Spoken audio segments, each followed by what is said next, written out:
मन को शांत करने की कला। होओपोनोपोनो का सरल विश्लेषण। परिचय। होओपोनोपोनो क्या है? होओपोनोपोनो हवाई की बहुत पुरानी प्रथा है जिसका मतलब है सुलह और माफी। ये एक परिवार में साथ बैठकर की जाने वाली रस्म से शुरू होकर आज दुनिया भर में व्यक्तिगत शांति और भावनात्मक उपचार के लिए इस्तेमाल होने वाला एक मंत्र बन गया है। इस अभ्यास का शाब्दिक अर्थ है चीजों को सही करना। ये इस विश्वास पर आधारित है कि गलतियों को माफी, प्रेम और समझ से ठीक किया जा सकता है। पहले ये एक सामूहिक प्रक्रिया थी जिसका उद्देश्य परिवार और समाज में सद्भाव बनाए रखना था। समय के साथ ये एक व्यक्तिगत आध्यात्मिक अभ्यास बन गया है जिसे लाखों लोग आंतरिक शांति के लिए अपनाते हैं। ये रिपोर्ट होओपोनोपोनो की जड़ों से लेकर इसके आधुनिक रूप तक की यात्रा का पता लगाएगी। भाग 1, पारंपरिक होओपोनोपोनो, जड़ों की ओर। इस भाग में हम जानेंगे कि होओपोनोपोनो की शुरुआत कैसे हुई और इसका पारंपरिक रूप क्या था। 1.1 होओपोनोपोनो का अर्थ। इस शब्द का गहरा अर्थ है। हो का मतलब है बनाना और पोनो का मतलब है सही। पोनोपोनो को दोहराने का मतलब है पूरी तरह से सही करना या व्यवस्था में लाना। यह अभ्यास सिर्फ माफी मांगने के बारे में नहीं है, बल्कि रिश्तों और अपनी आंतरिक दुनिया में संतुलन और सहधव वापस लाने के बारे में है। 1.2 पारंपरिक मान्यताएं, बीमारी और मनमुटाव।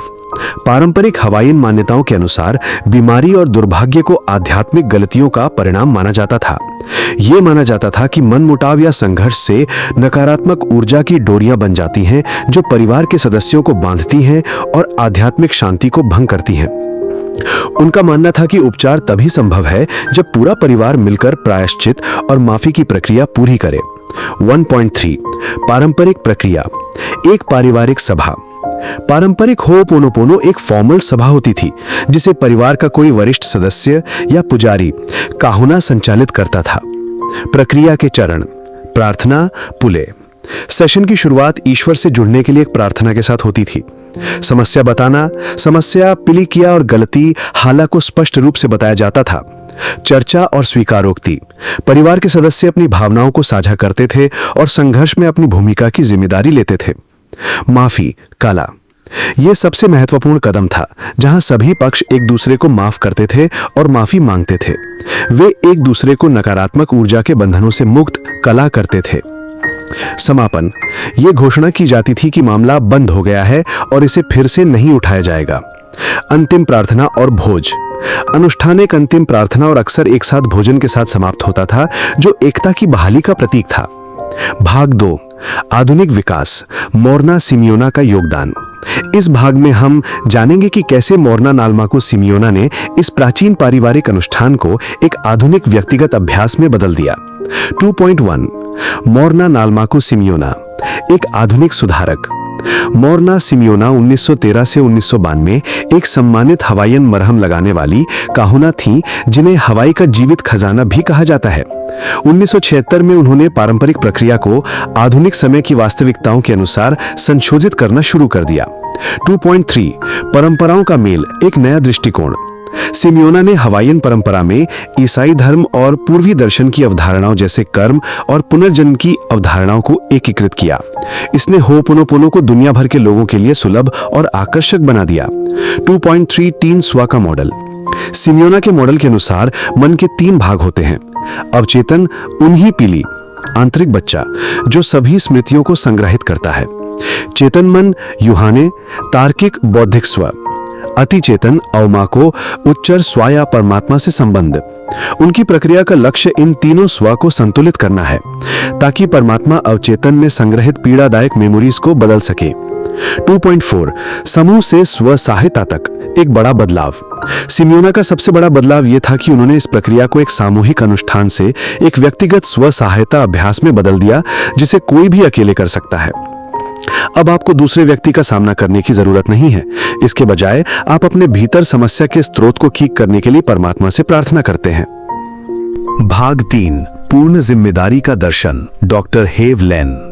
इस भाग में हम डॉक्टर इहाली काला हेव लेन के बारे में जानेंगे जिन्होंने इस अभ्यास को और सरल बनाया और 100% जिम्मेदारी के विचार को पेश किया। 3.1 हवाई राज्य अस्पताल की कहानी। डॉक्टर हेव लेन ने 1983 से 1987 तक हवाई राज्य अस्पताल के मानसिक रूप से बीमार अपराधियों के वार्ड में काम किया। प्रारंभिक स्थिति, वार्ड बहुत खतरनाक था, कर्मचारी डरे हुए थे और मरीजों को अक्सर जंजीरों में रखा जाता था।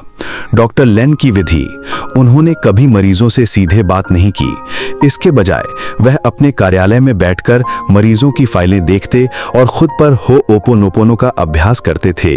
वह पूछते थे, मेरे भीतर ऐसा क्या चल रहा है कि मैं इसका अनुभव कर रहा हूँ। परिणाम, 4 वर्षों में वार्ड पूरी तरह से बदल गया। मरीज ठीक होने लगे, हिंसा कम हो गई और अंततः वार्ड बंद हो गया। 3.2 100% जिम्मेदारी की अवधारणा। डॉक्टर लेन का मुख्य सिद्धांत यह है कि आप अपने जीवन में अनुभव की जाने वाली हर चीज के लिए 100% जिम्मेदार हैं, क्योंकि यदि आप इसका अनुभव कर रहे हैं तो यह आपके भीतर से ही आ रहा है। इसका मतलब है कि अपनी वास्तविकता को बदलने के लिए आपको केवल अपने भीतर की स्थिति को बदलना होगा। 3.3 डेटा की सफाई, यादों को मिटाना। इस विचार के अनुसार समस्याएं केवल अवचेतन मन में पुरानी यादों के फिर से चलने के कारण होती हैं। होओपोनोपोनो का अभ्यास इन डेटा की सफाई या यादों को मिटाने की एक प्रक्रिया है। लक्ष्य समस्या का विश्लेषण करना नहीं, बल्कि उसे बदलने के लिए परमात्मा को सौंपना है। 3.4 शून्य अवस्था, अंतिम लक्ष्य। सफाई प्रक्रिया का अंतिम लक्ष्य शून्य अवस्था या शून्यता प्राप्त करना है। यह पूरित चेतना की स्थिति है जो यादों के प्रभाव से मुक्त है। इसी अवस्था से दिव्य प्रेरणा प्रवाहित हो सकती है जो सही समाधान प्रदान करती है। भाग 4, उपचार के 4 वाक्यांश, मंत्र का अर्थ। यह भाग उन 4 वाक्यांशों का विस्तृत विश्लेषण करता है जो होओपोनोपोनो का मूल हैं। मुझे खेद है, कृपया मुझे क्षमा करें, धन्यवाद, मैं तुमसे प्यार करता हूं। 4.1 मुझे खेद है, पश्चाताप। यह किसी दूसरे व्यक्ति से माफी नहीं है, बल्कि 100% जिम्मेदारी की स्वीकृति है। यह आपके भीतर उन यादों या कार्यक्रमों के लिए माफी है जो समस्या के रूप में प्रकट हुई हैं। 4.2 कृपया मुझे क्षमा करें, क्षमा मांगना। यह परमात्मा से इन यादों को रखने के लिए खुद को माफ करने और उन्हें साफ करने के लिए एक प्रार्थना है। 4.3 धन्यवाद, कृतज्ञता। यह प्रार्थना सुनने और सफाई की प्रक्रिया शुरू करने के लिए परमात्मा के प्रति कृतज्ञता की अभिव्यक्ति है। 4.4 मैं तुमसे प्यार करता हूँ, प्रेम रूपांतरण। यह सबसे शक्तिशाली हिस्सा है। यह स्वयं के लिए, परमात्मा के लिए और स्थिति के लिए प्रेम की घोषणा है। प्रेम को अंतिम उपचार शक्ति माना जाता है जो यादों की अवरुद्ध ऊर्जा को बदल देती है। भाग 5, अनुप्रयोग और प्रभाव। व्यवहार में होओपोनोपोनो।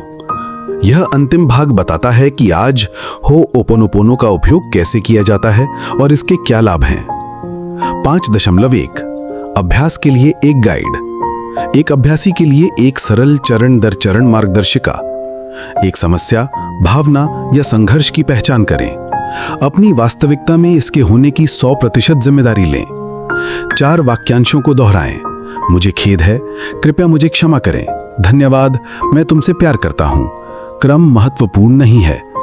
इस अभ्यास को एक निरंतर सफाई उपकरण के रूप में उपयोग करें जब भी कोई नकारात्मक विचार या भावना उत्पन्न हो। विश्वास करें और परिणाम को परमात्मा पर छोड़ दें। 5.2 रिश्तों का उपचार। किसी दूसरे व्यक्ति के बारे में अपनी यादों और धारणाओं को साफ करके बाहरी संबंध कथित तौर पर बदल जाता है, भले ही दूसरा व्यक्ति इसमें सक्रिय रूप से शामिल ना हो। यह दोष को कम करके और करुणा को प्रोत्साहित करके संचार में सुधार करता है। 5.3 आत्म क्षमा और आंतरिक शांति। अभ्यासियों द्वारा बताए गए मनोवैज्ञानिक और भावनात्मक लाभों में शामिल हैं तनाव से मुक्ति, आंतरिक संघर्षों का समाधान, अपराध और नाराजगी को छोड़ना और आंतरिक शांति की खोज करना। 5.4 आलोचना और गलतफहमियां। कुछ पारंपरिक हवाईयन लोग मानते हैं कि आधुनिक संस्करण मूल सामुदायिक अभ्यास से बहुत अलग है। अस्पताल की कहानी जैसे दावों को वैज्ञानिक रूप से सत्यापित करना भी मुश्किल है।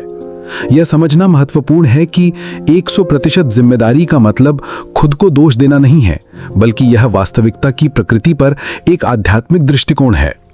निष्कर्ष, एक आधुनिक दुनिया में सुलह। होओपोनोपोनो ने एक पारिवारिक सद्भाव के लिए एक विशिष्ट सांस्कृतिक अभ्यास से व्यक्तिगत परिवर्तन तक की एक लंबी यात्रा तय की है। इसका केंद्रीय संदेश आज भी प्रासंगिक है कि दुनिया को ठीक करने का मार्ग अपने लिए जिम्मेदारी लेने, माफ करने और खुद से प्यार करने से शुरू होता है। पोनो की शक्ति चीजों को सही बनाना एक कालातीत और शक्तिशाली मानवीय प्रयास बना हुआ है।